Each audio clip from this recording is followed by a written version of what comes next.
members would bear the brunt of these cuts. They certainly never expected cuts to come to organizations including the Canadian Mental Health Association or the Canadian National Institute of the Blind, Deafness Advocacy Association of Nova Scotia, Feed Nova Scotia. I could go on and on and on. So I really feel for these organizations. I know there's a lot of people out there that work for them, but there's also a lot of volunteers. And I've heard from a lot of those volunteers, and they truly are concerned. I think the last thing I just want to mention is, you know, I look at how I budget myself at home, and you know, we all go through different financial situations, and I look at my daughter who wanted to go on a big trip this year, and she also wanted a car.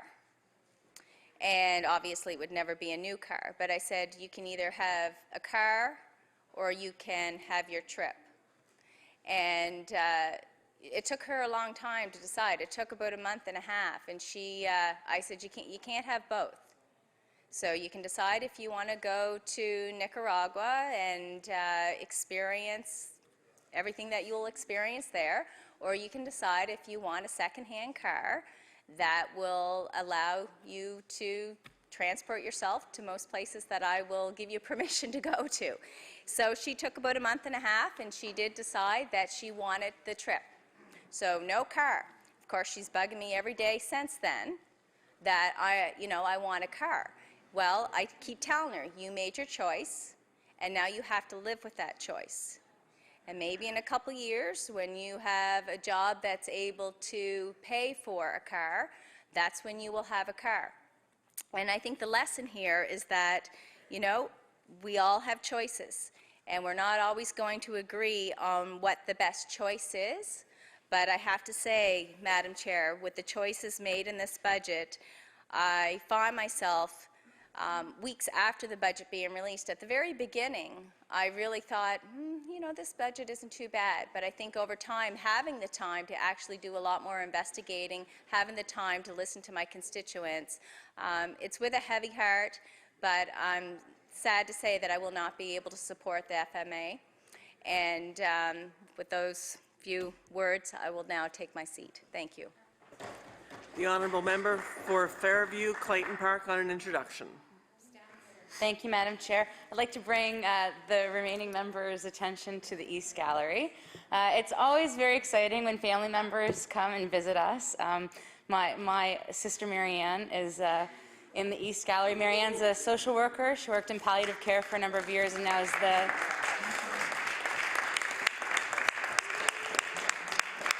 she's now the manager at Cancer Care Nova Scotia. If you could stand up, Marianne, that would be great. Anyway, it's a truly remarkable family member who decides to come down and visit during Committee of the Whole House, so I appreciate the members' welcome.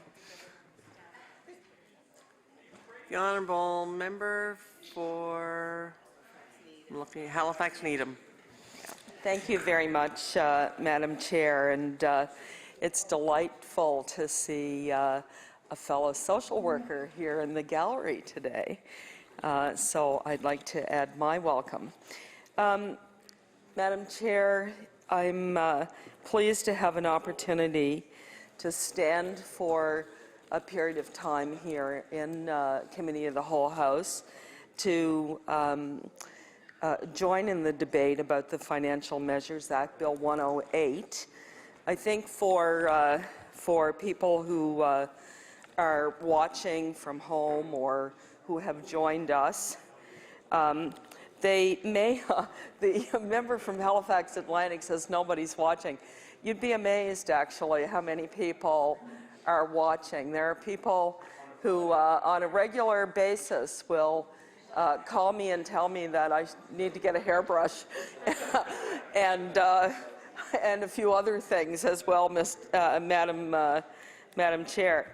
So I want to start first by talking a bit about the people I'm here representing, my constituency, Halifax Needham, and how I not only imagine, but the kind of feedback I've had from people who I represent and have the privilege to represent, how they feel about the direction that the government is going in and the budget that we have had and the measures in the Financial Measures Act.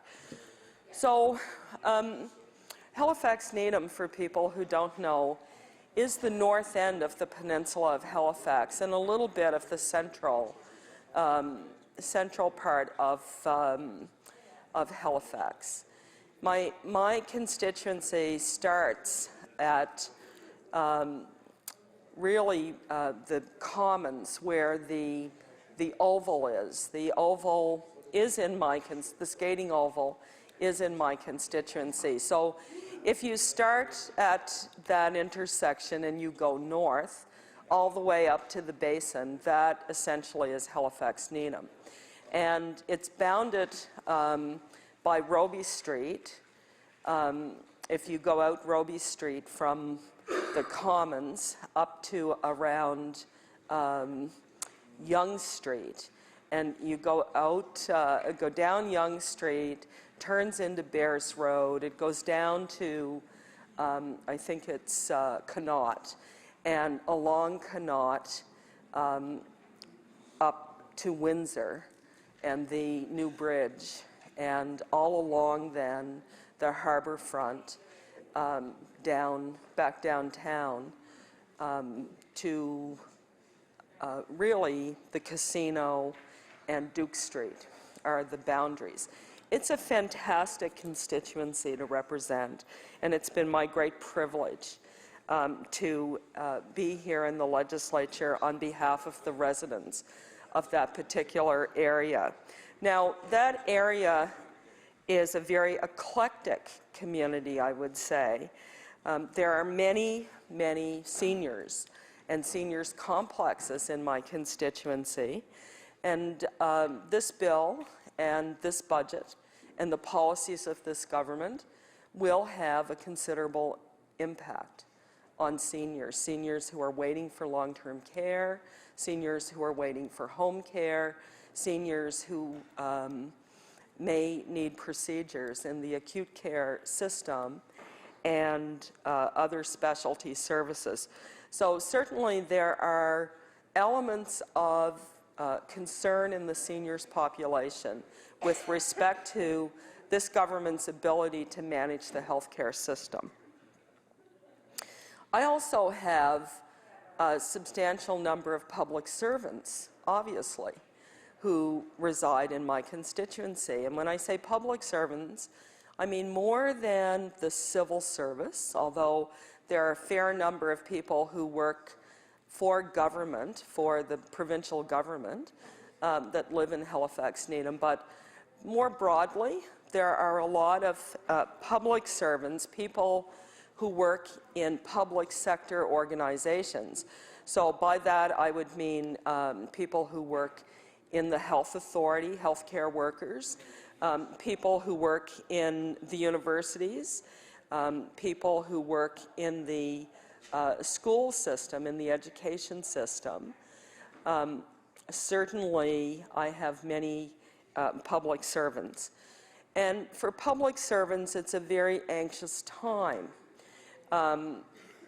There are public servants who live in my constituency, who got up in the morning thinking they were going to work and they had a job that they loved and that they had devoted years to, and they came to work and they were shown the door, given a half hour to collect their things, and it was, Bob's your uncle, you know, it was nice knowing you. And so this was quite a shock for those folks, but not only for those people directly, but indirectly then, their families, their friends, their co-workers, and the chill that sends through the public sector and with public sector workers and public servants, you can only imagine, Madam Chair. You probably have a fair number of public servants yourself who live in your your constituency. And so this budget and the Financial Measures Act and the policies of this government and the direction of this government certainly are of concern to that group. So we have seniors and public servants. I've mentioned that part of the public service are healthcare workers. Now, healthcare workers, this isn't the first piece of legislation that we've had in this legislature that have had implications and concerns for the healthcare sector. We started off this session of the legislature by having to return here to, first of all, fix a flawed piece of legislation that we had opposed in the fall session when we were here, Bill 1. And people will remember that Bill 1 was where the government went out and picked fights with healthcare workers and created a certain degree of chaos in the healthcare system and wouldn't listen to the voices of the healthcare workers and the people who represented them and members of the opposition who tried to convince the government, to educate the government, that the measures they were taking would, in fact, have a chaotic impact, and that they needed to change their approach and change their tactic. And we lost a considerable period of months while the government was convinced that that was the course that they were going to pursue before they finally came to the realization that in spite of their majority government, there are some things that they can't just simply impose on people.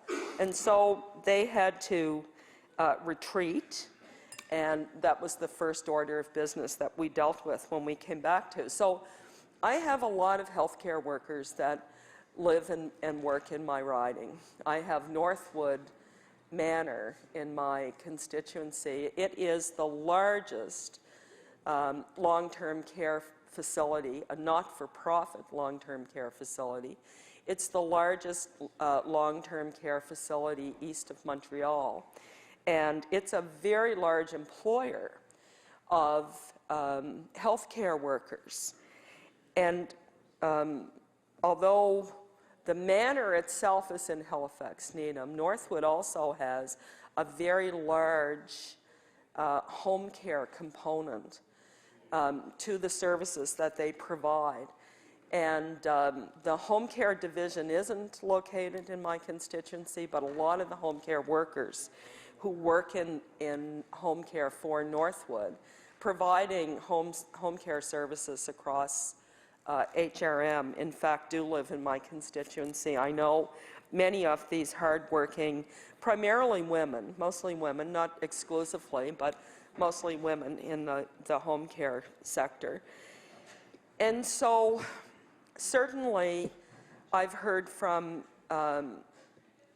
these residents of my constituency with respect to the concerns that they have about this budget, this particular Financial Measures Act, and the policies and direction of this government. I also have in my constituency, as we all do, a fairly considerable population of vulnerable people. There's the north end of Halifax, we have quite a few not-for-profit organizations and housing co-ops, nonprofit housing organizations like Adsum House, for example, that shelters women and children who have experienced homelessness and the potential of being homeless. Just as one example, Metro Nonprofit Housing is in my constituency as well. The Shelter Nova Scotia is in my constituency. So I have a large number of organizations that work with people who are vulnerable, who live in poverty, who have disabilities, who have mental health diagnoses. And I have heard both from people who work in those agencies, but I think more importantly, Madam Chair, I've heard directly from many of the people themselves who are members of vulnerable populations. And I think many people here in this chamber may know a young man whose name is Kendall Worth. He's been here to this legislature many times. I'm sure he has spoken with our Minister of Community Services. Kendall is a fantastic individual. He lives with an intellectual disability.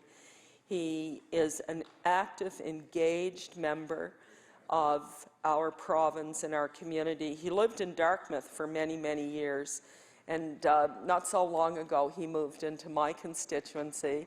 I see the member from Halifax Atlantic certainly knows Kendall. He has for many years worked for Street Feet, the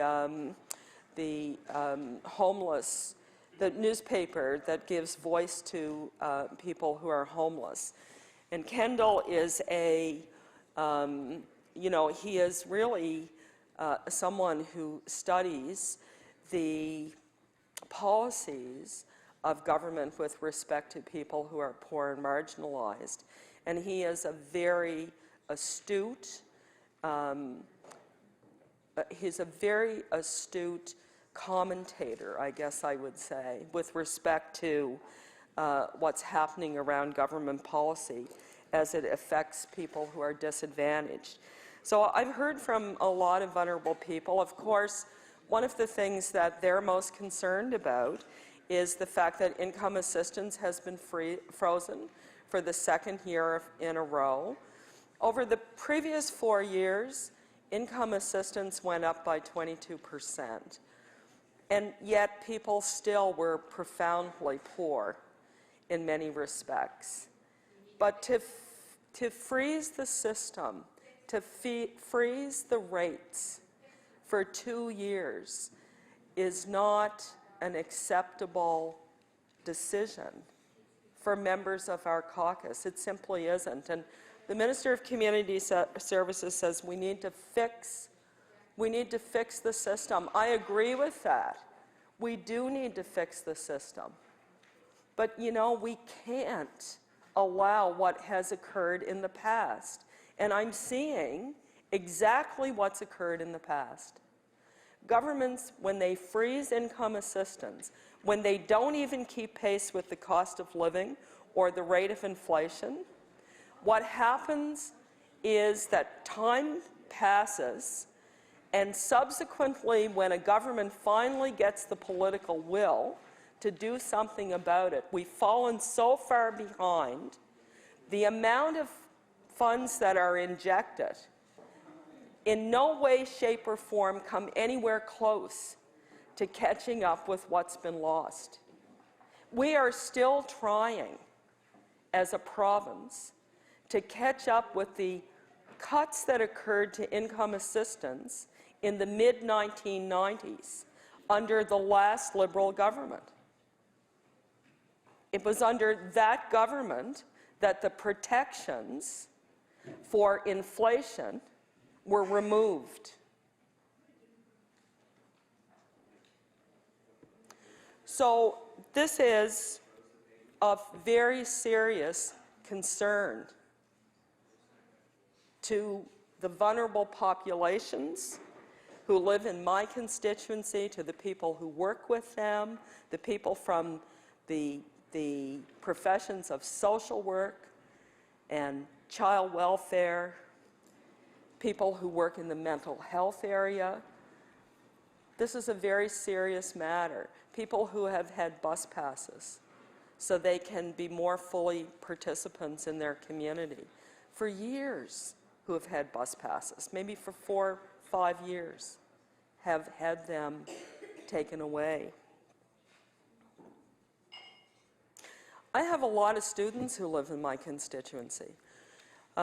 Students who, we heard yesterday that I think there are 60,000 students in the province of Nova Scotia in our post-secondary institutions. And I'm really very privileged to represent a constituency that has the community college, the Nova Scotia Community College, their Lead Street facility, used to be called the Institute of Technology, but it's part of the community college system. It has some really interesting trades in that particular facility.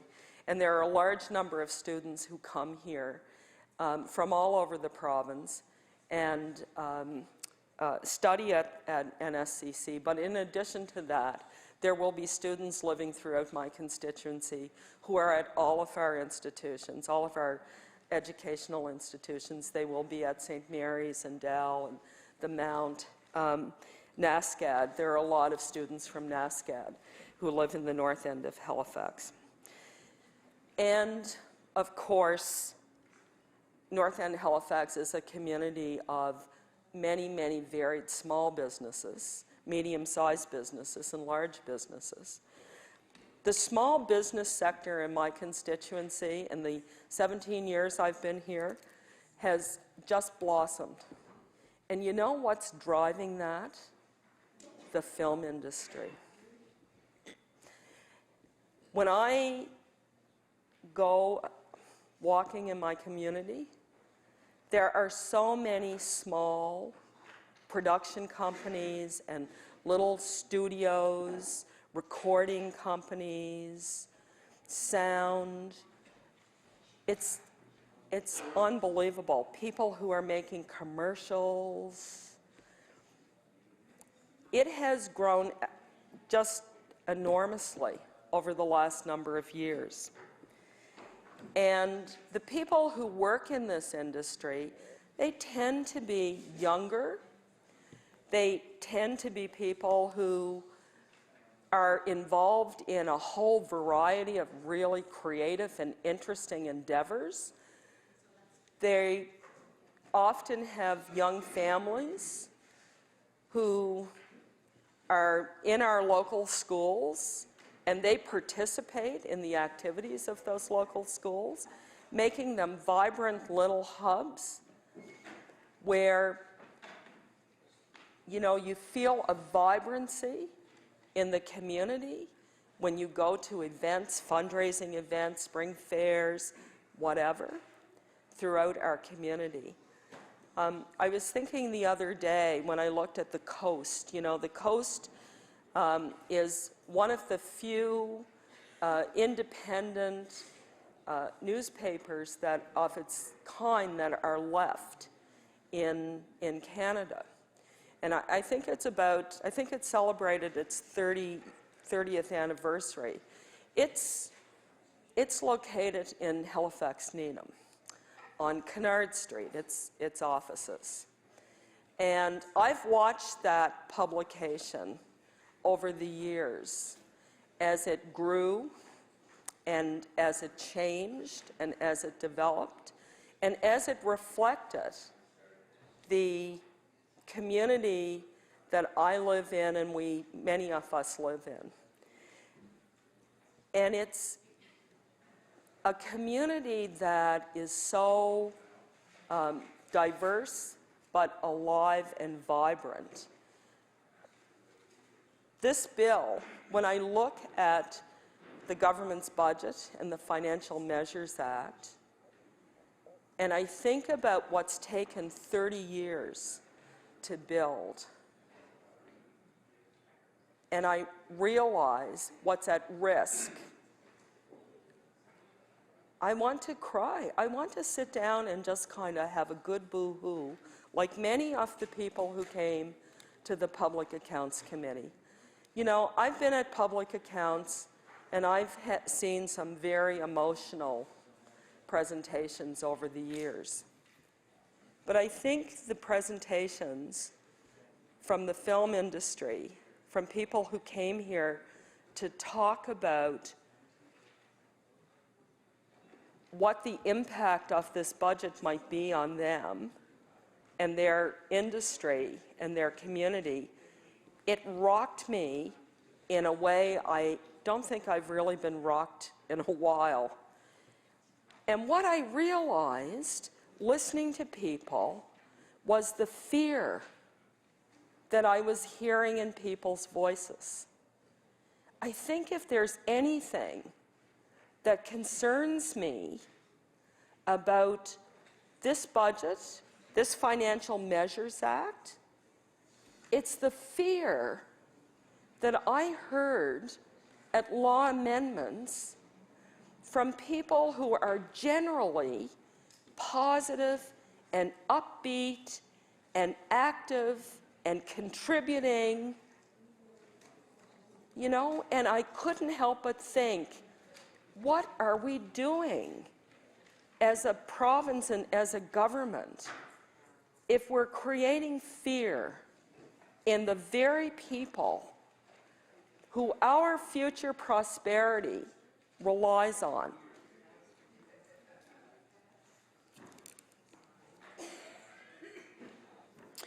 So this is the constituency I represent. There are obviously other groups in that constituency that I represent besides the groups that I've mentioned. I have, you know, a couple of military bases in my constituency, and I have lots of people who are active members of the military. And in many respects, they will be impacted by this budget, but they're probably more impacted by what the federal government does in some ways. And, you know, there are people who work in many different industries. But when I look at this budget and I think, who does this budget affect? And what are the impacts for the people I represent? Then certainly the groups I've talked about are the groups that come to mind. And I have to tell you, Madam Chair, that I have not had one person in my constituency write me and tell me this is a good budget. Not one. I have had 2 people in my constituency, and I've heard from a lot. I've probably heard from hundreds, particularly around the film tax credit and the impact of the changes on that particular industry. Out of the hundreds of people I've heard from 2 people. One who believed what the Premier said, that this was an unacceptable subsidy that was unavailable to anybody else. And to be frank, the email I got from that individual was kind of nasty. It had a nasty tone to it. It was kind of a dog in the manger kind of tone, if you know what I mean, Madam Chair. It was kind of like, well, nobody's given it to me, so nobody else should get it. Now, and we've heard that from members of the government. We've actually heard it from the very top of this government, that why should the film tax industry have this package of incentives and supports if nobody else has it? I think the Premier even said here one day that he and his wife both were business people and nobody ever gave them any public money. I believe he said that. Now, you know, there are lots of things that people in our province get through public provision that the rest of us will never get because we don't need to get those things. Every industry is a little different, you know? There's no point in helping the film industry build a new plant to build ships in, for example, because that isn't what they do. So maybe putting some new infrastructure into my constituency in the north end of Halifax to assist the shipyards there, win a $25 billion contract, employing all kinds of people and lifting our economy for a period of time, was something you would do in the shipbuilding industry. That's if you want to build ships here. And then if you want to maintain them after they're built, because you have the technology, the know-how, the skills, the infrastructure to do it. But when you approach the film industry, you need a different kind of incentive and support. And I want to be absolutely clear. Here in the NDP caucus, we have absolutely no difficulty with the use of public money to support important sectors of our economy that will keep people working here at home, that will attract people to our province, that will have people come back to our province. And I heard somebody on the other side say, we know. And that is the fundamental difference. That is the fundamental difference. A social democratic party believes that it's in our common interests to pool our resources and use the power of government, considerable power. You think about the budget, it's a $10 billion budget, to act strategically in our economy, to invest strategically in our economy. You look at those parts of your economy and your community where you have some strategic advantage. Being on the ocean, ocean science, fishing, marine science, shipbuilding. We have a little strategic advantage there over Ontario. But we have a strategic advantage here in our film industry, in our screen industry. You know, I talked last week about how Halifax, CBC Halifax, has been designated by the CBC as one of 3 national production centers in the country.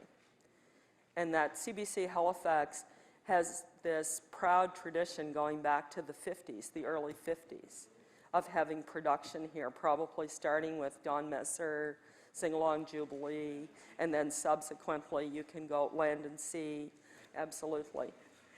So, you know, these things are jeopardized by what the government is doing. And it's not just what they're doing, it's how they did it. You know, we're the only province now in the country that doesn't have a film office, a dedicated film office. How smart is that? That's really tragic. And that wasn't a big bureaucracy inside government. That was a tiny little unit, lean and capable. They punched above their weight. Eliminate it. Eliminate it. And once you lose that kind of institutional memory and capacity, you don't get it back quickly.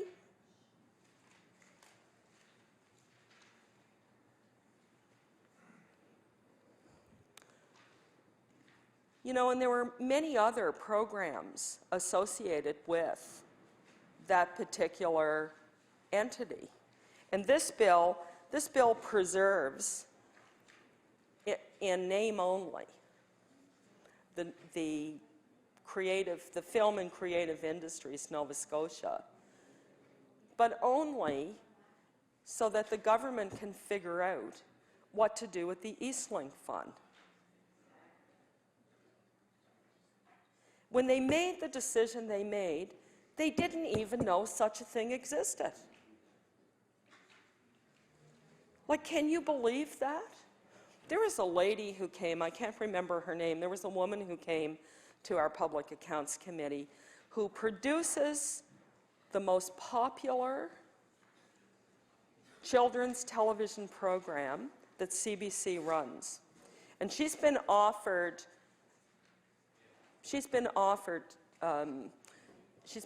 to produce 20 more shows, or she's been offered the possibility of producing 20 additional segments of her show.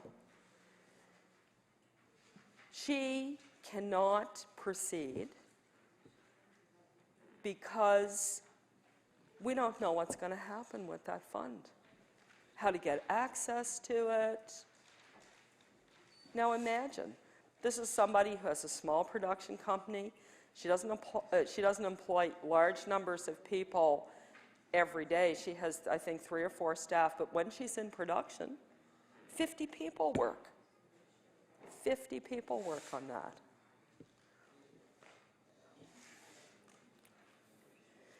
So if members on the government side don't understand why we've had thousands of people in the streets and why members of the opposition are just, shaking their heads, this is why.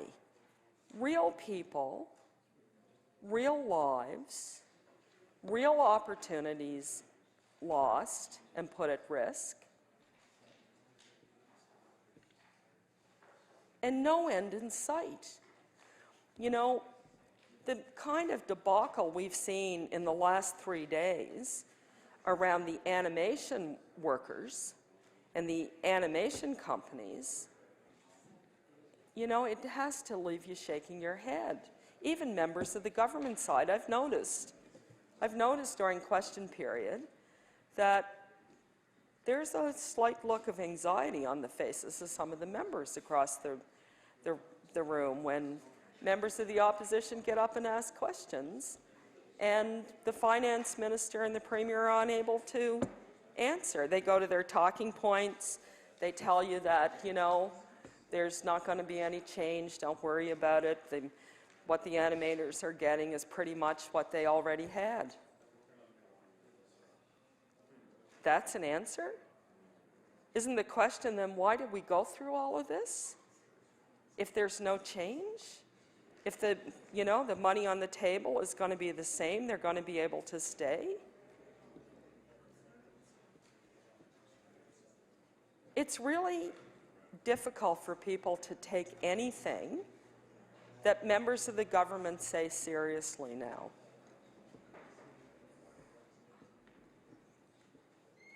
I know I have great difficulty,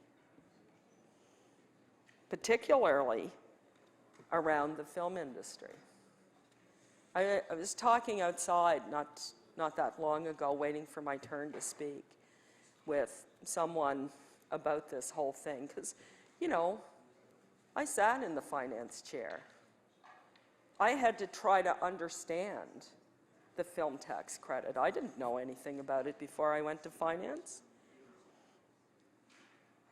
And I asked a lot of questions about it. And one of the things I recognized fairly early on was that many of the questions I had couldn't be answered inside a finance department. The expertise in the finance department is about revenue in and revenue out. Very narrow band of information around taxation, revenue in, revenue out. If you had questions about the industry, how the industry works, how big is the industry, what economic impact does the industry have on the GDP of the province? What does that supply chain look like? Those answers don't exist in that department. They existed over in economic development, and they existed in the unit that was abolished by the government. So this has been a process that has been rife with uncertainty. It's created anxiety and fear. It has damaged. It's already done damage to the economic prospects of some productions for our province. And we are far from having the needed details worked out to kind of stabilize the situation and move forward in a positive way. And that troubles me greatly as the member for Halifax-Needham, that represents this amazing, vibrant part of our province and our city that has been the benefactor of a creative class of people.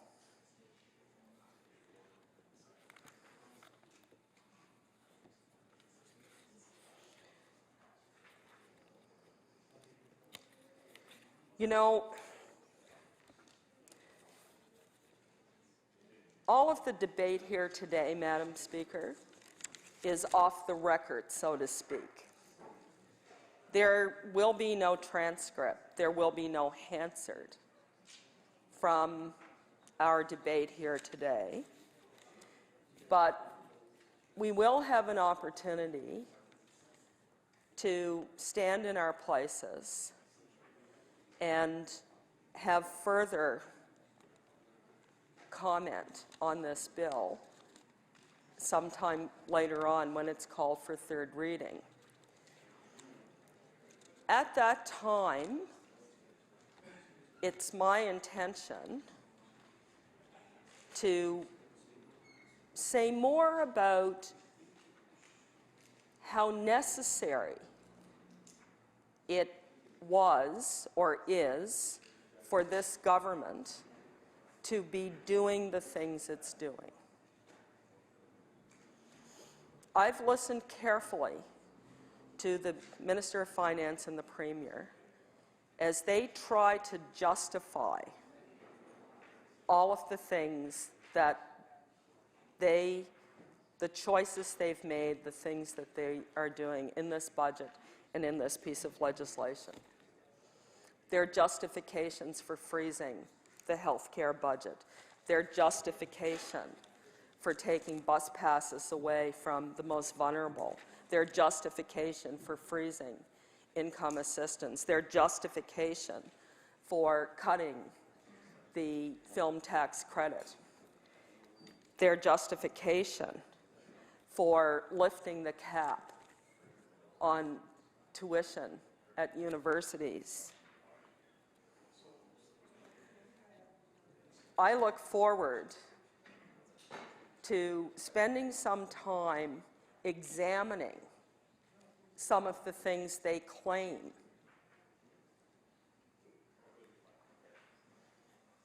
as a justification for what this budget contains.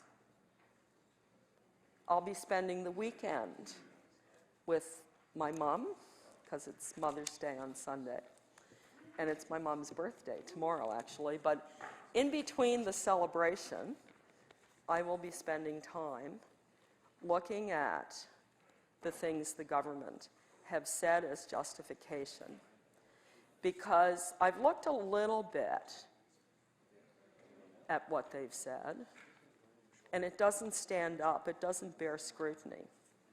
So I look forward to having an opportunity on third reading, where it will be on the record, of laying out what their justification, what they're saying to justify this budget. And whether or not, when you scrutinize it, it will stand up to scrutiny.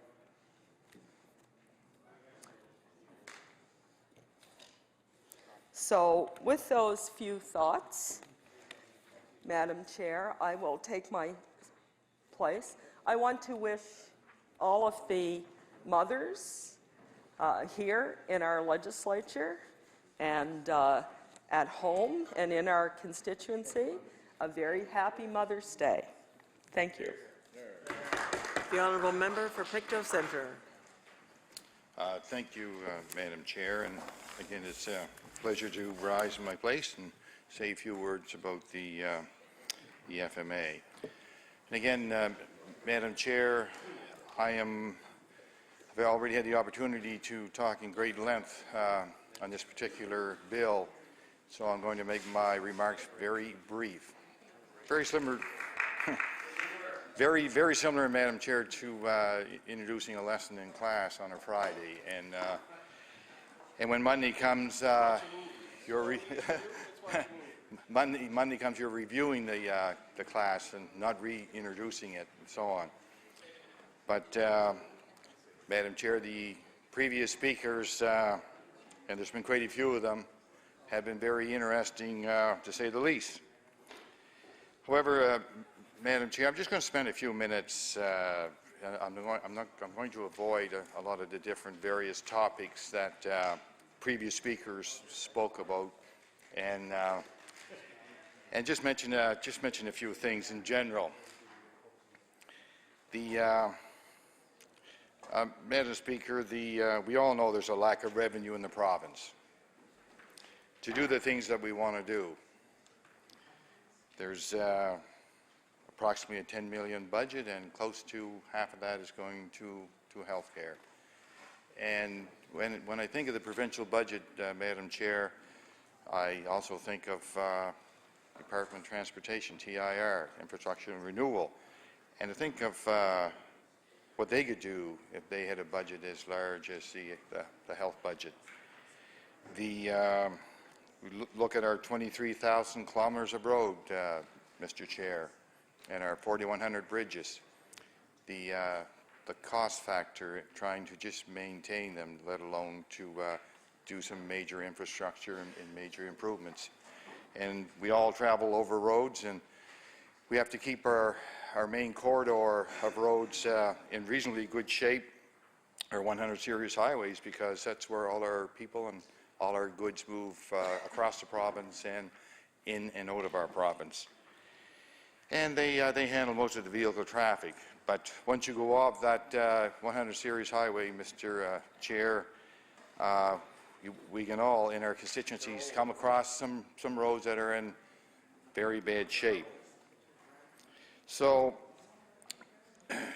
again, with the lack of revenue, Mr. Chair, in the province, it's very difficult to find out where we have to spread those dollars. We have to be very careful with our choices that are made, and of course, a lot of these choices will affect the people that are struggling.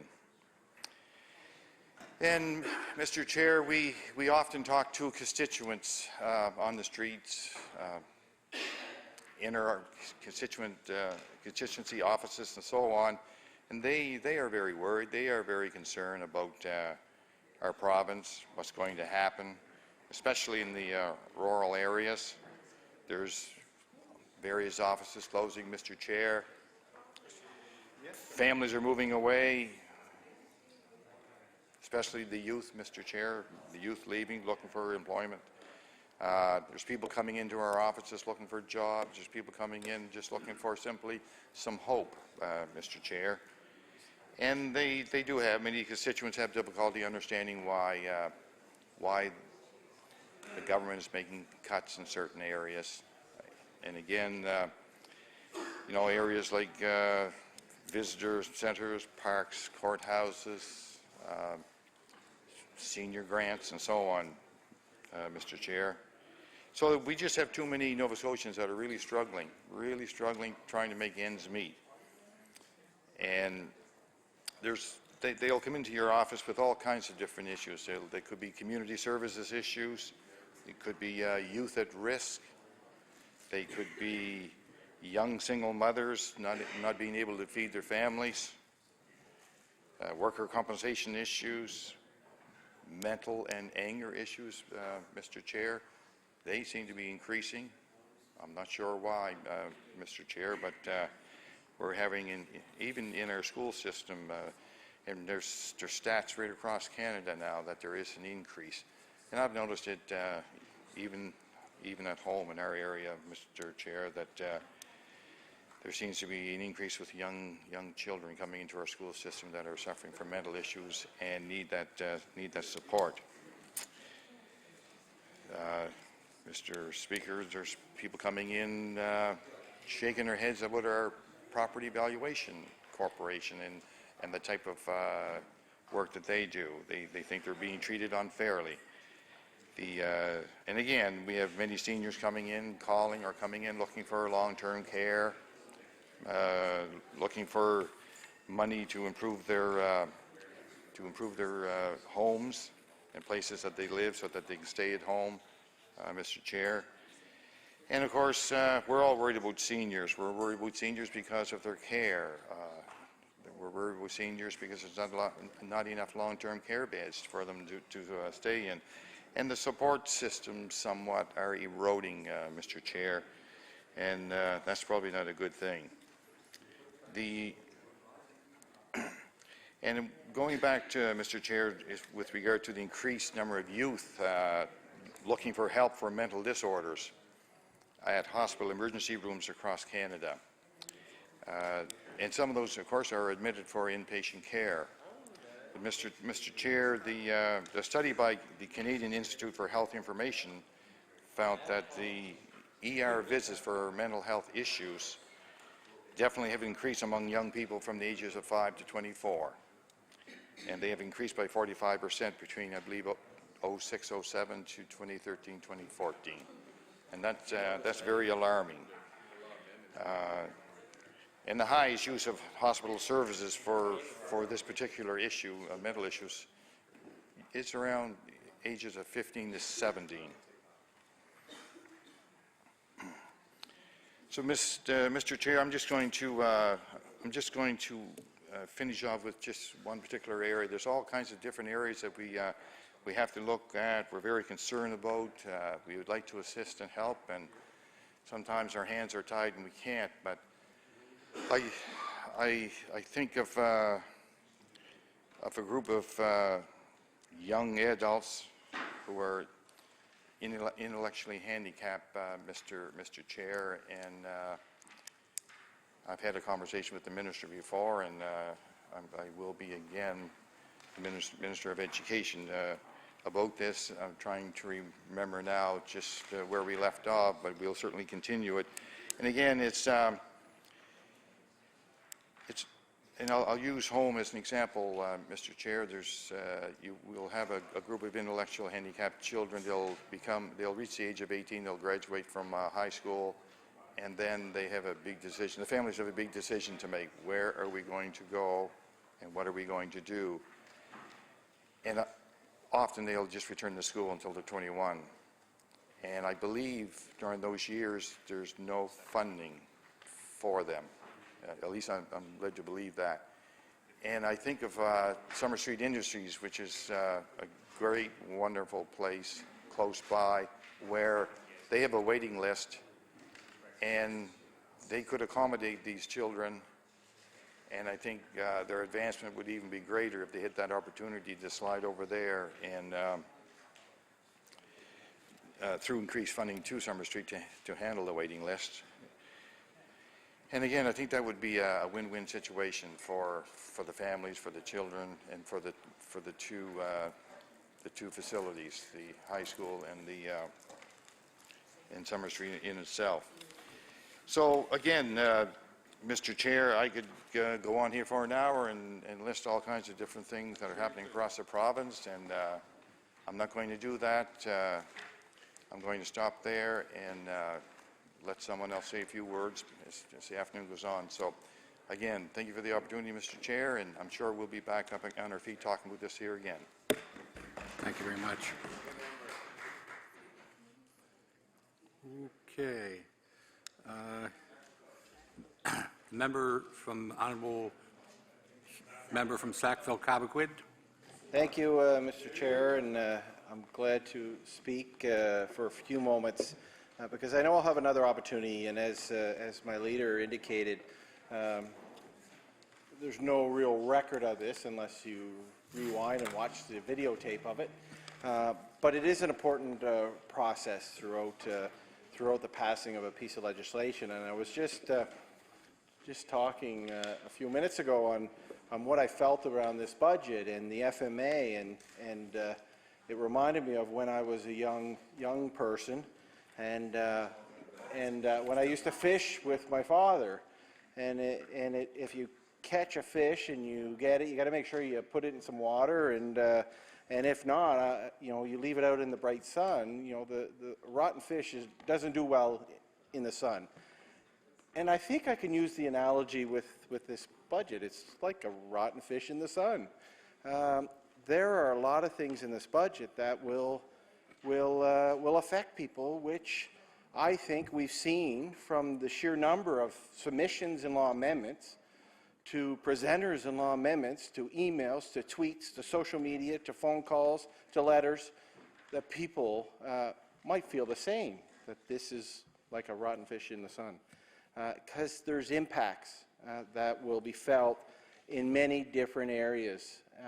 And we could go on for hours on each of those impacts. I know my leader mentioned a number of them that we've been hearing from people who will be affected, Mr. Chair, and it's concerning. And the impact that this will have will be long-lasting. It won't be over once this bill passes next week.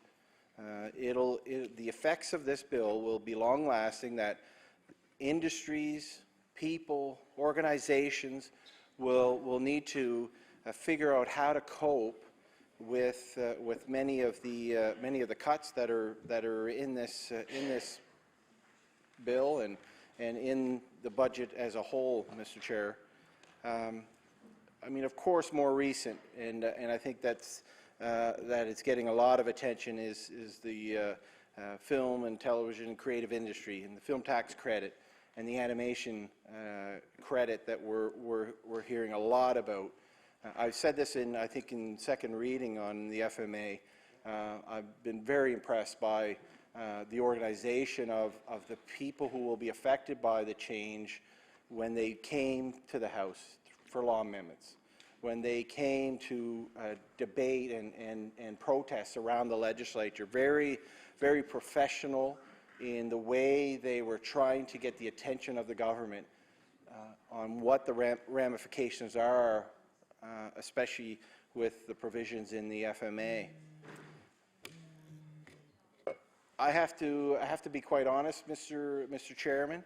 I didn't know a lot about the magnitude of our film and television and animation industry in this province. I know it's thriving, and I've met with, through my career, those who are involved in creating film and the animation side of things. But I didn't realize how big the industry is here in Nova Scotia. It's huge. And one comment that I heard with and I mentioned this before, was a lady who was was being interviewed, and her reaction and the impact that she'll see for her small business that she had. And she provides extras for television, for film, movies. And on her Rolodex were over 13,000 Nova Scotians, names of 13,000 Nova Scotians. And I don't believe those 13,000 Nova Scotians are in the number that we hear that will be impacted if the film tax credit is cut to the degree it is Mr. Chairman, and I believe we're hearing about 2,700 jobs. Well, I know over the last number of months and especially the last number of weeks, discussing with people and educating myself more, that it's thousands, tens of thousands, I believe, that will be impacted.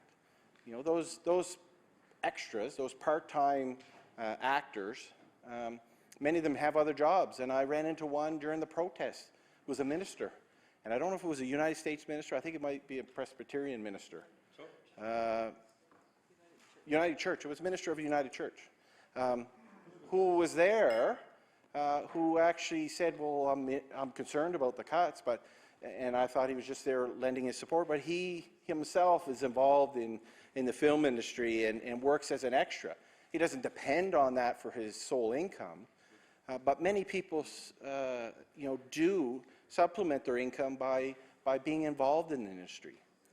And I don't think those people are truly reflected in the numbers that we've heard over the last couple months here, or a month, sorry. And that can't be forgotten. I mean, I had parents of someone who was working in the industry who came and met with me in my office took the day off work just to make sure that I knew that there were people in my riding.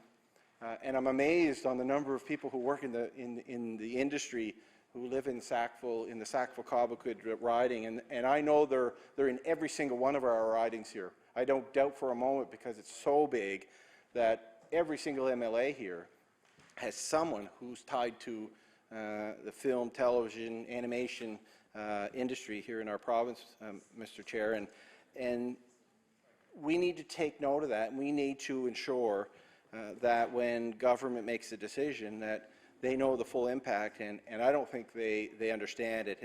And I know the government's trying to get out of this House as quickly as possible now, because it's unraveling even more as we go by.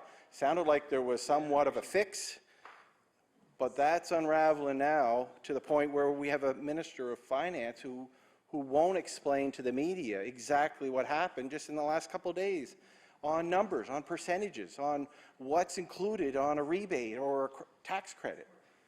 Confusing, Mr. Chairman, and I've been here for over 12 years, and I understand how the process works, and I may not be an accountant, but I understand if you're only getting you know, a certain percentage of what you used to get, that's less. That's going to have an impact on that service and that job market here in Nova Scotia, and I know that's got a lot of tension here, Mr. Speaker, or Mr. Chairman, but what's concerning for me, which I know a little bit more about than the film and television and animation industry, is healthcare. And in this budget, healthcare is going to be impacted immensely, I think. Having the privilege of being the Minister of Health for some time, I understand there's challenges there. But what's in front of the Minister right now, with the budget that they presented, is a freeze in health care, which is really a cut. Because to sustain services,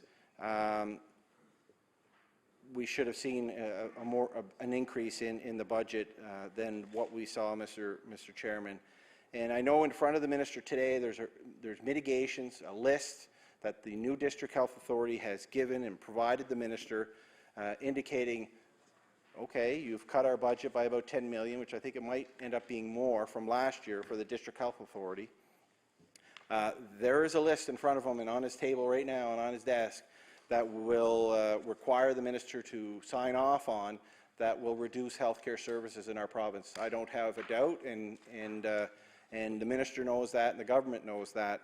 And I don't know if the rest of the members of the Liberal caucus know this, but they will feel the impact, and over the next number of months, when their constituents find out the mitigations that were approved, they'll be hearing the phone calls, they'll be getting the emails, they'll be asking for meetings. It's a challenge. It's a challenge, Mr. Speaker.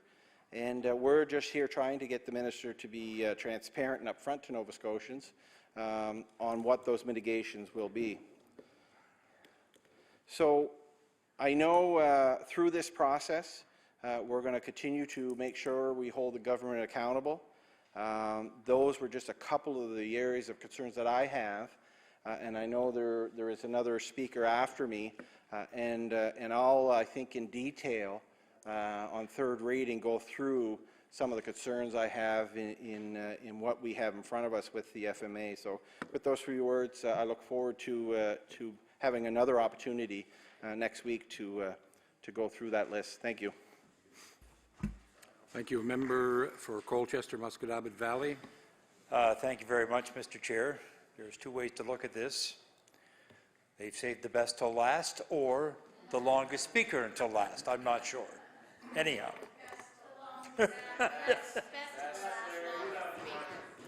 Actually, there's only one particular point I'd like to make.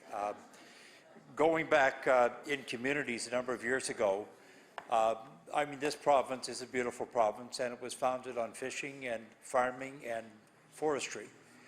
And so many communities were built around those big three. And within those communities, they had a community spirit developed where they would look after each other and make sure that the least in the community got the support from those that had the most in community. They always built a church at the very center of the community. They had a school, they had the general store, they had banks in some cases, they had post offices. All these things were in a very confined area called a community. And over the last maybe generation or two, we have seen a lot of that go. The churches now, I guess that's what I can speak of from my own experience. Churches are really closing up. If they are in existence in rural areas, they're only half-time now or less. It's really changing. Stores have pretty much gone. Those that do have them now are going to be losing them before too awful long. In a lot of rural communities, the schools are now gone. Fire departments are finding it tough to get people to volunteer for these departments. Then you have the roads and so on. The point I really want to make is that these rural communities have lost so much over the last couple of decades. I think they've lost a value system that we need to have. And we got to work now at trying to get that value system back in place again, especially with respect to community. The only thing that they have with respect to services now is the infrastructure, the road system. And I know the road system in my area is really, really in bad shape.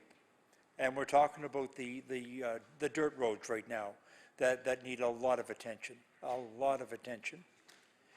And if that's the only thing left to small communities to get to the major centers for all of the other stuff, I think we need to spend some time in getting those back into proper form. Because if we don't, I think the rural folk are just going to feel very much abandoned and just left out there to fend for themselves. We do need to give them some encouragement as time goes on. And community services, again, I know that money is trying to be saved in house calls, that kind of thing. Again, I think we're going to lose something if we let all of that go, because these seniors, these people that are out in the rural areas really need those services, and they need the access if they need to come to the other centers to have it. I just am very concerned about those in the rural area and how they're going to survive in the next few years. I think as a government we need to do as much as possible to see that they can function and function well. And it's up to us, I guess, to try and encourage that in every way we can. I'm sure I'll have a few things to say later, but that's the point I want to make today, and I am now finished. Thank you very much.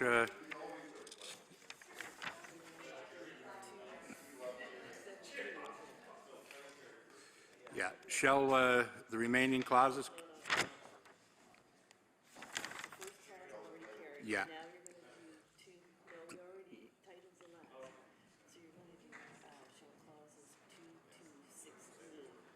Shall clauses 2 to 16 carry? No. He said a no, I think over here. Shall clause 17 carry? Okay. Member from Argyle-Barrington. We can have the clerks and the pages pass this out. You'll have before you a CWHB PC-1, which is a amendment to the bill, which is basically put page 5, clause 17, add after subclause 17(4) the following: 5. The fund is not capped. The fund is not capped. The fund is not capped. I'm so upset. You look so upset. But this is how this process works. So therefore, here you're getting a nice copy of it until I get it. If there was any debate that has been more prevalent during this whole process, is the debate on whether the fund was capped or not capped. It continues even to this day, whether it's capped or sort of capped or maybe capped. We haven't had a straight answer, I would say, from the minister. You know, the department says, well, it's a rolling cap. Someone said it's an open cap. I mean, the only thing we've heard so far is that we haven't heard if it's a baseball cap or not. So the suggestion that we have here is simply to say that the fund is not capped. So therefore, when production companies are making their applications and moving along, that they know that when they're accessing the film tax credit, that fund is actually fully available to them. Nothing more than that. So, Mr. Chair, that's pretty much all the explanation that I can give onto it, or that it actually needs, because it's a very simple amendment, and one that I hope, of course, that government could accept as an amendment to this bill. There's a whole bunch of other amendments that I thought would be good for it. There would be a whole bunch of clauses that I would suggest be deleted from this. Some of them revolved around the action date of many of these things, especially when it came to proclamation, especially when it came to some hard dates that try to move it out, because what we've heard from the film industry as well is that, you know, they haven't had time to even get themselves ready for this change. So why not move it out to a future date, move it out another 6 months or move it out another year, so that they're able to do that. But that's another amendment that I don't have before you, that we could have voted against when we went clause by clause, but I'm kind of knowing where that might end up. But this one is a very simple amendment that I hope that, Mr. Chair, that government would find interesting and would pass. So I move that we accept the amendment before you, listed at the bottom, CWHB PC-1. On the amendment, yes, the member from Sackville-Cobequid. Thank you, Mr. Chair, and I thank the member for bringing this forward, because this has been an issue that we're trying to get opposition, trying to get the minister and the premier to clarify. But Mr. Chairman, as I said in my comments a few minutes ago on what I perceive this bill is like, a rotten fish in the sun, even with this amendment, I still think it's a rotten fish in the sun. But we know that even if the government accepts this, it could change tomorrow, because we've seen this week alone, one thing being posted and then taken down, and another thing being posted the next day and taken down, and then no real explanation on why. So in essence, we do support this. I mean, the government should be clear to the industry if there's a cap on the funds available or not. And there's been time and time again the explanation on why it's important to know that. Productions depend on it. They will not get the funding if there is a hard cap or a soft cap or a cap on the funding itself for these productions that they try to get approval for. So in essence, we support it, and I hope government members will vote in favor of it here in a few minutes. All right. The honourable member for Dartmouth East. Thank you, Madam Chair, and I appreciate the efforts of the member opposite, but he full well knows the only people that have ever actually used the word cap and got that spun around was the opposition parties. And in fact,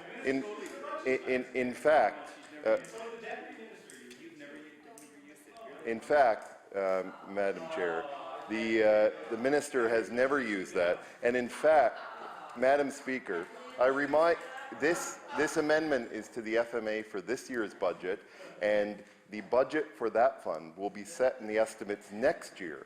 And so this fund is exactly the same as the amount that was in the previous years and I might add that the members opposite, both of whom were in government at those times, didn't feel that there was a need to have such a line in with the fund, which has the exact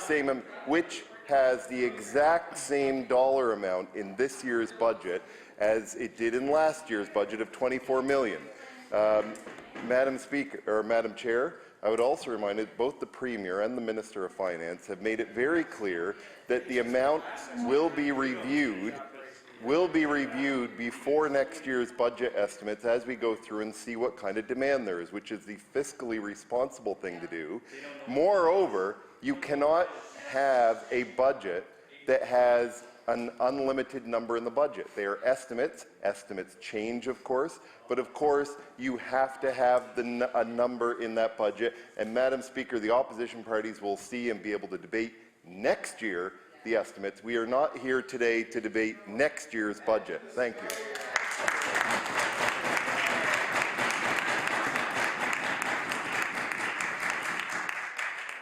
There is a motion for an amendment to order. There is a motion for amendment to Clause 17, which is distributed to all members of the House, number CWHBPC1. I believe all the members do have that. And all in favor of the motion, please say aye. Aye. Contrary-minded, nay? Nay. Motion is defeated.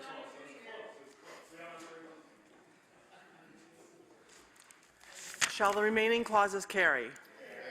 Shall the title carry? Carry. Shall the bill carry? The bill is carried.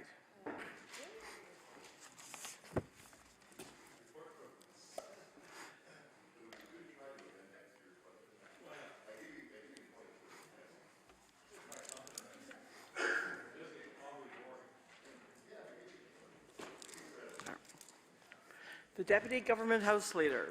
Thank you, Madam Chair. Madam Chair, I move that you do now leave the chair and report progress to the House. The motion is carried. The committee will now rise and report its business to the House.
The Chair of the Committee of the Whole House on Bills reports that the Committee of the Whole has met and considered the following bills: Bill number 108 and Bill number 113 without amendments, and the Chairwoman has been instructed to recommend these bills to the favorable consideration of the House.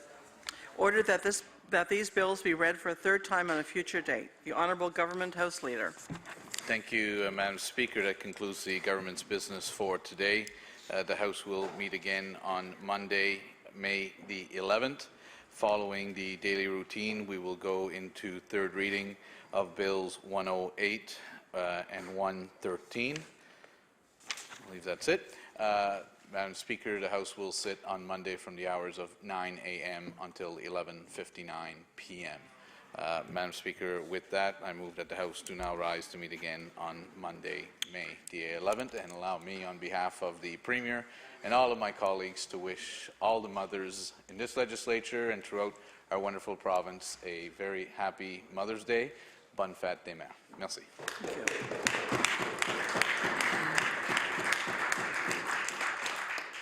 The motion is that the House rise to meet again on May 11th between the hours of 9 a.m. and 11:59 p.m. Would those in favor of the motion please say aye? Aye. Contrary-minded, nay. The motion is carried. We stand adjourned until Monday morning at 9 a.m.